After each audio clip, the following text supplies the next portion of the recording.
ఇవాళ రైతు రుణమాఫీ చేయలేదంటున్నాడు. నేను సూటిగా సవాలు విసురుతున్న చంద్రశేఖరరావు గారికి వేదిక మీద నుంచి, ఫామ్ హౌస్ లో ఉండి వచ్చిన వాళ్ళకి జోలి చెప్పుడు కాదు, అసెంబ్లీకి రా, లెక్కలు చెప్తా.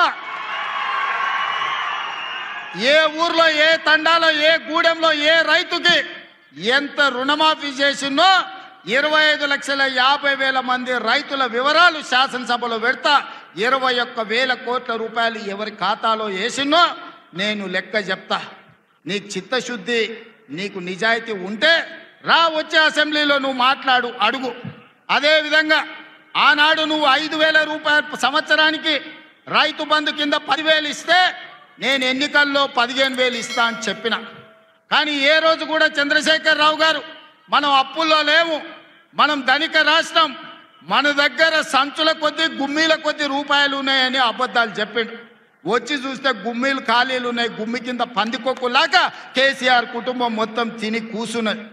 అయినా అధైర్యపడకుండా 15,000 బదులు ఆనాడు నువ్వు ఇచ్చిన 10,000 ఎగ్గొట్టిన 10,000 కాకుండా ఇవాళ 12,000 రూపాయలు సంవత్సరానికి రైతులకు ఇవ్వాలని రైతు భరోసా కార్యక్రమాన్ని జనవరి 26 తారీఖు నాడు ప్రారంభించుకున్నాం. మార్చి 31 లోపల ప్రతి ఎకరాకు వ్యవసాయ యోగ్యమైన భూమికి ఎకరాకు 6,000 చొప్పున మీ ఖాతాలో వేసే పూచి నాది అని నేను ఈ వేదిక మీద నుంచి చెప్పదలుచుకున్నా. ఆయన అంటుండు ఎగ్గొడతారని. నేను నీలాక మాట చెప్పి ఎగ్గొట్టేటోని కాదు. దళితులకు 3 ఎకరాలని ఎగ్గొట్టినావు, దళిత ముఖ్యమంత్రి అని ఎగ్గొట్టినావు, డబల్ బెడ్రూమ్ ఇండ్లు అని ఎగ్గొట్టినావు. ఇట్లా చెప్పుకుంటూ వెళ్తే 100 మాటలు ఇచ్చి ఎగ్గొట్టిన చరిత్ర నీది, పంగనామాలు పెట్టిన చరిత్ర నీది. చంద్రశేఖరరావు 10 ఏళ్ళు పరిపాలన చేసి ప్రజల దగ్గరకు పోతే డిసెంబర్లో అధికారం కోల్పోయినావు, జూన్లో డిపాజిట్లు కోల్పోయినావు పార్లమెంట్లో. ఇప్పుడు మెదడు కూడా కోల్పోయినట్టే ఉన్నాడు ఆయన పెద్ద మంచి ఫామ్ హౌస్లో పండుకొని. డిసెంబర్లో ఆయన అన్నీ చెప్పిండు. ఆయన గుడిలు దర్గాలకు దస్తీలు కప్పిండు, గుడిలకు పోయి దండాలు పెట్టిండు. పెట్టిన తెలంగాణ ప్రజలు 10 ఏళ్ళు పెట్టిన ఆయన అరగోసకు ఇవాళ ఆయన గుణపాఠం చెప్పి ప్రభుత్వాన్ని దించిండు. అట్లే అబద్ధాలు చెప్తే పార్లమెంట్లో గుండు 0 ఇచ్చిండ్రు, ఆయన గాడిద గుడ్డి ఇచ్చిండ్రు. అయినా బుద్ధి మారలే.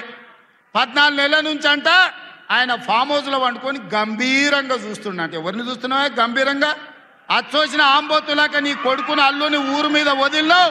మైసమ్మ మనేది జాంగీర్పీర్ల దర్గాకు వదిలిన మేకపోతులాక ఊరు మీద పడి మేస్తా ఉన్నారు నీ కొడుకు నీ అల్లుడు. మన జాంగీర్పీర్ల దర్గా కోసుకుంటాం కదా మనం, అట్లా జాంగీర్పీర్ల దర్గాను కూడా మోసం చేసిన 100 కోట్లు ఇస్తాను మా శంకర్ చెప్తున్నాడు. ఇవాళ రాజన్న సిరిసిల్ల ఆలయానికి 100 కోట్లు ఇస్తాను, ఆ దేవుణ్ణి మోసం చేసినావు. ఈడ దర్గాను మోసం చేసినావు. పాలమూరులో ప్రాజెక్టులు కడతా అని, పాలమూరు రంగారెడ్డి ఎత్తిపోతలు పూర్తి చేస్తా అని కల్వకుర్తి, భీమా, నెట్టంపాడు, కోయిల్ సాగరు, జూరాల, ఆర్జీఎస్, తుమ్మిళ్ళ ప్రాజెక్టులను కడతా అని చెప్పి పాలమూరుకు మాట ఇచ్చి పాలమూరుని ఎండబెట్టి ఎగవేసిన దుర్మార్గుడివి నువ్వు ఈరోజు సంవత్సరం పూర్తి కాకముందే మా మీద వడేడుస్తురట. ఆయన కోసం ఎదురు చూస్తురట. ప్రజలందరూ బాధ పడుతురట.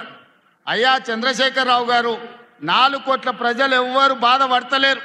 రైతులకు రైతు భరోసా వచ్చింది, రైతులకు రైతు రుణమాఫీ జరిగింది, విద్యార్థులకు ఫీజు రియంబర్స్మెంట్ ఇచ్చినాం, రాజీవ్ ఆరోగ్యశ్రీ 10 లక్షలకు పెంచినాం, పేదలకు ఇండ్లల్లా 200 యూనిట్లు ఉచిత కరెంట్ ఇచ్చినాం, ఆడబిడ్డలకు 500 రూపాయలకే సిలిండర్ ఇచ్చినాం. అదేవిధంగా ఆడబిడ్డలకు ఆర్టీసీలో ఉచితంగా బస్సు ప్రయాణం ఇచ్చినాం. 120 కోట్ల మంది ఆడబిడ్డలు ఈరోజు తెలంగాణ రాష్ట్రంలో ఉచిత బస్సు ప్రయాణం చేస్తున్నారు. దానికి 4,000 కోట్ల రూపాయలు ఖర్చు పెట్టినాం. ఫామ్ హౌస్లోకి వెళ్ళి మాట్లాడినాం ఇంతకుముందు. ఆయన అంటూ నువ్వు అంటే ఫామ్ హౌస్ అంట, నువ్వే చెప్పినావు ఫామ్ హౌస్ ఉంది, ఎకరానికి 1 కోటి రూపాయల పంట పంటలు అని చెప్పి నువ్వే చెప్పినావు. ఫామ్ హౌస్లో ఉన్నావు. ఫామ్ హౌస్కి వెళ్ళి ఇంతకుముందు ఏదో కొంచెం పిలిపించుకొని మాట్లాడినాం. రేపటికి వెళ్ళి తడాకా చూపిస్తాను. మన చూపించావా పార్లమెంట్ ఎలక్షన్ నీ తడాకా? పార్లమెంట్ ఎలక్షన్ 16 పార్లమెంట్ ప్రచారం చేసినావు కదా, ఏమైంది? 5 నెలల కింద 6 నెలల కింద 9 ఇంట్లో డిపాయిట్, 9 ఇంట్లో 3వ ప్లేస్, 7 ఇంట్లో డిపాయిట్ పోయింది. ఈ 6 నెలల్లో నువ్వు చూపించే తడాకా ఏముంది? అందుకనే కేసీఆర్ ఇన్ని రోజులేమో పోరాళ్ళు బయటకు పోయి పంపించి ఎవరికి ఇచ్చిండుకునే రోడ్ల మీద ఇవాళ నువ్వు ఏదో పెద్ద నాయకులు అనుకుంటావు. తెలంగాణ సాధనలో నీకు పాత్ర లేదు. శ్రీకాంతాచారి సకల జీవన 4 కోట్ల మంది పాత్ర ఉన్నది. అంతో ఇంతో ఉంటే పాత్ర కాంగ్రెస్ పార్టీ ఎంపీలకి నాలాంటి వారు పదవి త్యాగం చేసి మనం తీసుకోలే. నీలాగా ఎంపీగా రాజీనామా చేయడం, మళ్ళీ బై ఎలక్షన్ పోవడం, ఆంధ్రోళ్ళ దగ్గర డబ్బులు పొందడం నీలాగా చేయలే. తెలంగాణ పుట్టాడు, తెలంగాణ కోసం తెచ్చి తెలంగాణ వచ్చిన మంచి పదవి తీసుకుంటా అని చెప్పినా సరే. నేను గంభీరంగా మౌనంగా చూస్తున్నా. నేను కొడితే వట్టి కొట్టు నాకు అలవాట్లేదు కదా. చూద్దాము.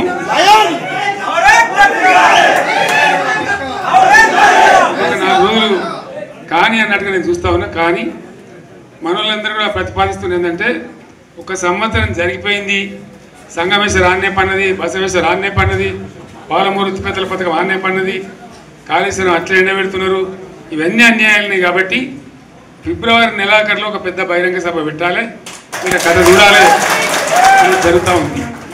కాబట్టి మీరు కూడా పెద్ద ఎత్తున దయచేసి ఆ సభకు కదిలి రావాలి. దూరమే ఉండదు. ఆ రకంగా తెలంగాణ శక్తి ఏందో మరొకసారి చూపించి వీళ్ళ మెడలు వంచి ఇప్పుడు సాధించాలి. భవిష్యత్తు కోసం కూడా కొట్టాడకు మనం సిద్ధంగా ఉండాలని తెలియజేసుకుంటూ, పరమేశ్వర్ గారికి అంతట లోకమంతరం ఇది. 1 కోటి రూపాయల భూమి ఇప్పుడు 50 లక్షలు కట్టుకోలేదు.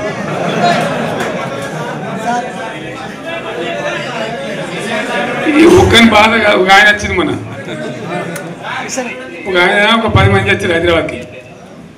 అందులోకి 2 ముస్లిం సోదరులు వచ్చారు. साहब सोब तबाह हो गया, इफलासी मुफलसी बच्चों क्या दबे हो गए. तुम्हारे क्या हुआ बहन, तुम्हारे क्या हो, तुम हैदराबाद में तुम लोग हैं. मेरा कारोबार है साहब, मेरा छोटा मोटा कारोबार है, होटल भी है. 70% गिर गया. हर कोई पूछ रहे, हर कोई केसीआर को याद कर रहा है साहब. వాళ్ళు మాట్లాడుతున్నారు.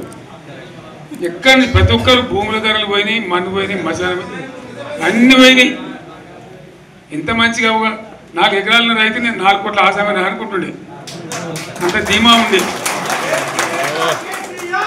ఎంత బాగుంటే హైదరాబాద్ నుంచి అడిగితే కూడా వచ్చి మనం ఇవ్వకపోతాం భూములు, డిమాండ్ పెరగానని.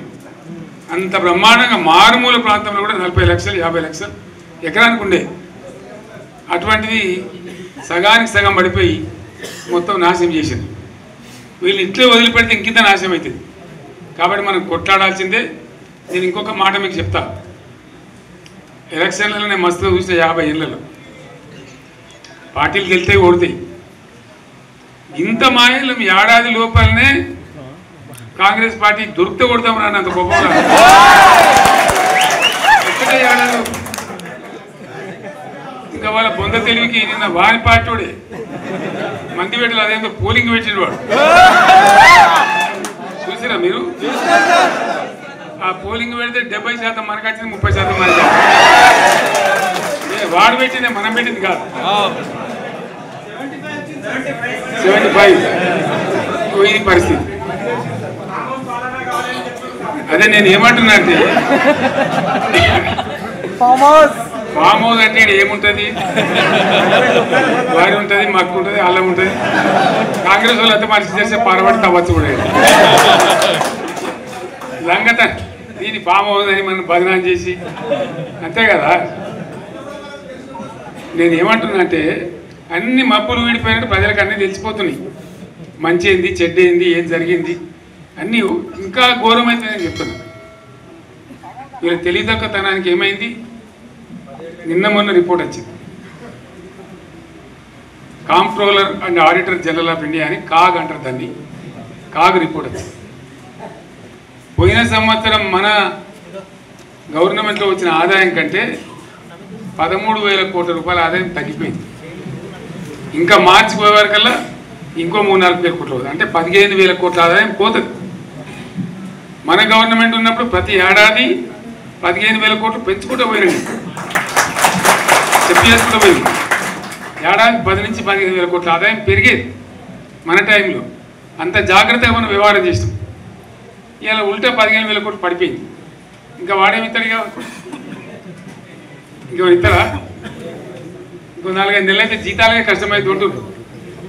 అందరు పెండింగ్ పెట్టి రిటైర్ అయిన దొత్తలు పైసలు మీరు చూస్తారు కదా పేపర్లలో. సో ఆ విధంగా రాష్ట్ర ఆర్థిక పరిస్థితిని కూడా దివాలా తీయించారు. వాళ్ళతోనేం కాదు, 100కు 100% ఇప్పటికే ప్రజల నిర్ణయానికి వచ్చిండ్రు. డెఫినెట్గా రాబోయే గవర్నమెంట్ మనదే అని అనుమానం కూడా అవసరం లేదు.